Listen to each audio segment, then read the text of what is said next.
शुक्रिया। जब आप कहते हैं ना इतना मिनट, तो लगता है कि फांसी से पहले पूछा जा रहा है। नहीं सर। बता तेरी रजा क्या है। बहरहाल thank you honourable deputy chairman sir, vice chairman sir. दो तीन छोटी छोटी चीजें हैं, उसी को कहूंगा। ज्यादा खुशी इस बात की है कि आज मणिपुर को ये लग रहा होगा कि हमारे देश का हिस्सा है, यहाँ के संवाद से, यहाँ के विमर्श से। सर, एप्रोप्रिएशन का मामला है। मैं बजट के दौरान अक्सर एक बात कहता रहा हूं कि अपने देश में डायरेक्टिव प्रिंसिपल्स में आर्टिकल 39 सब क्लॉज सी है। आज हम सबको जरूरत है कि हमारा बजटरी प्रावधान, बजटरी प्रोविजंस उस लेंस से देखा जाए ताकि आय का संकेंद्रण न हो, आय का असमान वितरण न हो, और बाद में जब कोई राज्य सरकार पीकेटी को बुलाती है तो उस पर भी नाराज हो जाते हैं लोग। तो ये खैर अलग मसला है। सर, मैं दो तीन छोटी छोटी चीजें कहने से पूर्व सबसे पहले तो ये कहूं कि आज जो भी दो चार चीजें कहूंगा वह मणिपुर के अपने भाइयों बहनों, उनके मृतकों, विस्थापित लोगों को समर्पित है। आलोचना नहीं, शिकायत नहीं, मैं अपने संदर्भ में कुछ चीजों को रखूंगा। सर, सिक्योरिटी के ऊपर आपने सोशल डेवलपमेंट के ऊपर सिक्योरिटी को तरजीह दी है। मैं सिक्योरिटी फिनोमेना को नजरअंदाज नहीं करना चाहता, लेकिन तह में अगर जाएं आप, ये मई 23 में क्यों शुरू हुआ? एक माननीय उच्च न्यायालय का निर्णय आया, हम उसका हम अवलोकन नहीं कर पाए कि इस निर्णय का अंजाम क्या होगा, जो लोग कहते हैं कि हमें अंदाजा ही नहीं था। दूसरा, ट्राइबल और रूरल डेवलपमेंट को लेकर के बहुत आशंकाएं हैं। उसमें भी एलोकेशन बहुत ही छोटा है compare to other heads. Disaster prone state है सर, हमारी सुलता जी कह रही थी स्ट्रेटेजिक इंपॉर्टेंस का स्टेट है, लेकिन डिजास्टर प्रोन भी है। वहां पर आपने 50 करोड़ रुपए मात्र एलोकेट किए हैं। ये it doesn't speak very good about us. और ट्रांसपेरेंसी, अकाउंटेबिलिटी पर कई चीजें मैं बाद में आऊंगा। एक आध मिनट अगर ज्यादा समय लूं, सर एक कोट करना चाहता हूं। जमीना बॉमन, जिगमंड बॉमन की पार्टनर थी, होलोकॉस्ट सर्वाइवर थी। उन्होंने एक लाइन लिखी विंटर इन द मॉर्निंग में, the cruellest thing about cruelty is that it dehumanises its victims before it destroys them, and thus the hardest of the struggle is to remain human in inhuman condition. इसका तर्जुमा अगर अपने हिसाब से करूं, क्रूरता के साथ सबसे क्रूर चीज यह है कि अपने विक्टिम को खत्म करने के पूर्व उनकी मानवीय मूल्यों को विलग कर देती है। अतः इस तरह के माहौल में मानवीय संवेदना को बचा कर रखना सबसे महत्वपूर्ण है। सर, हम मानवीय संवेदना को मणिपुर के बरक्स बचा के नहीं रख पाए। जैसे कहते हैं ना, देखोगे तो हर मोड़ पे मिल जाएंगी लाशें, मगर इस शहर में तुम्हें कातिल ढूंढे से नहीं मिलेगा। मणिपुर में यही वाकया है सर। मैं एक बात कई दफा पार्लियामेंट के बाहर कह चुका हूं, आज यहां दोहरा रहा हूं। चुनाव के बाद ऐसा नहीं है कि विपक्ष का कोई अलग से प्रधानमंत्री होता है। देश का प्रधानमंत्री मेरा भी प्रधानमंत्री, तो किससे शिकायत करूंगा, किससे उम्मीद रखूंगा? और मैं आज भी कह रहा हूं कि अगर प्रधानमंत्री जी मणिपुर जाते तो स्थिति इतनी विस्फोटक नहीं होती। प्रधानमंत्री का पद और कद दोनों बड़ा होता है। आप मलहम लेके जाते, मलहम, आपकी मौजूदगी मलहम का काम करती है।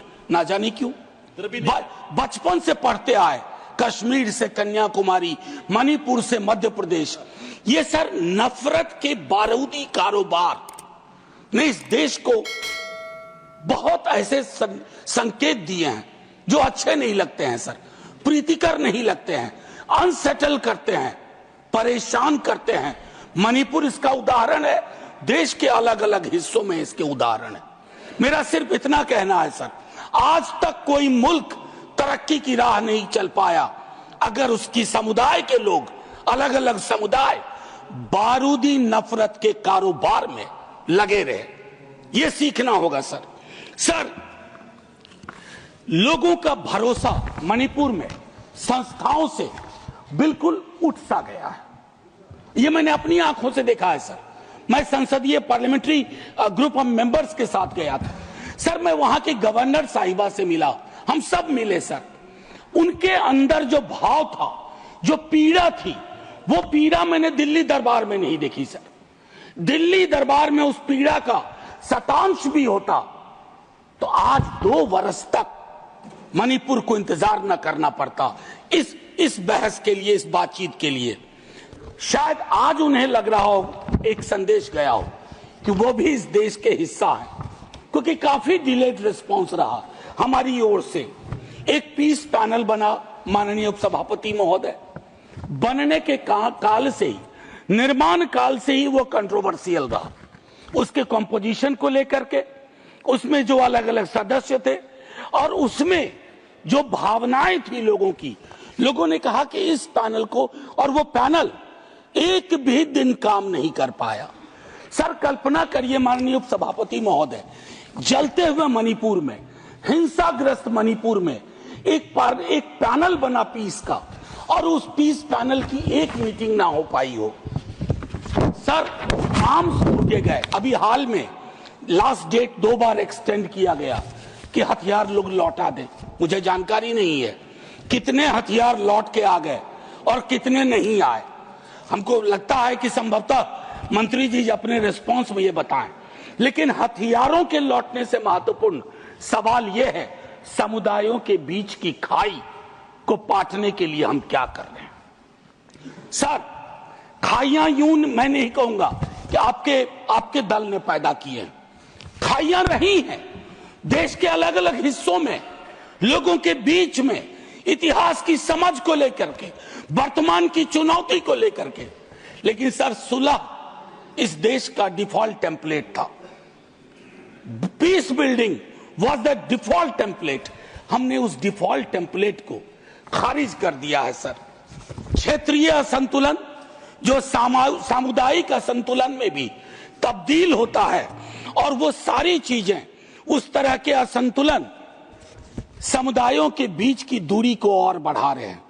मैं अंत में आपके माध्यम से सिर्फ ये आग्रह करूंगा माननीय उपसभापति महोदय, देश में पॉलिटिकल पार्टीज की आयु सीमित होती है, सरकारों की आयु सीमित होती है। आज आपको एहसास हो रहा होगा आप अगला भी जीतेंगे, लेकिन उस अगले का कोई अगला होगा, उस अगले के अगले का कोई अगला होगा। वहां जीत की गाड़ी रुकती है, इनकी रुक गई। मैं सिर्फ इतना कहूंगा कि देश का मिजाज, अगर देश में अलग अलग हिस्सों में मणिपुर जैसे हालात रहेंगे सर, तो हम $5 ट्रिलियन की इकोनॉमी किसके लिए बना रहे हैं? क्यों कोशिश कर रहे हैं $5 ट्रिलियन की इकोनॉमी? सिर्फ मेरा एक आग्रह और होगा कि मणिपुर को लेकर के अभी भी वक्त नहीं बीता है, ऑल पार्टी डेलीगेशन एक जाए अलग अलग इलाकों में, कुकी समुदाय हो, मैती समुदाय हो, उन्हें वहीं रहना है, मिलके रहना है। जैसे नॉर्थ इंडिया में जिन समुदायों के बीच में नफरत की फसल बोई जा रही है, कोई कहीं नहीं जा रहा, यहीं रहना है। तो यहीं अगर रहना है तो शांति से रहना होगा, न्यायप्रियता के साथ रहना होगा। और अगर हम ये सुनिश्चित नहीं कर पा रहे हैं, तो अपने मुंह मियां मिट्ठू बनने की कोशिश कर रहे हैं, तो मुझको लगता है सर कि हम हार जाएंगे। हमारा हारना छोड़ दीजिए सर, देश हार जाएगा, और जब देश हार जाएगा तो हमारे हाथ में कुछ भी हासिल नहीं होगा। आपको इस वक्त के लिए बहुत बहुत धन्यवाद माननीय उपसभापति महोदय। मैंने 2 मिनट आपने ज्यादा वक्त दिया। मैं जय हिंद बोल के खत्म करना चाहता हूं, लेकिन उससे पूर्व 30 सेकंड सर, मणिपुर की इस चर्चा के लिए सारे सदस्यों का धन्यवाद। लेकिन हमारी भूमिका यही खत्म नहीं होती है। मणिपुर को यह संदेश देना होगा, you belong to us, we are nothing without you. जैसे एक एक हिस्से के बगैर हमारा कोई औचित्य, कोई अस्तित्व नहीं है। यह मैं समर्पित करता हूं मणिपुर के सभी समुदाय के लोगों को। जय हिंद सर। धन्यवाद।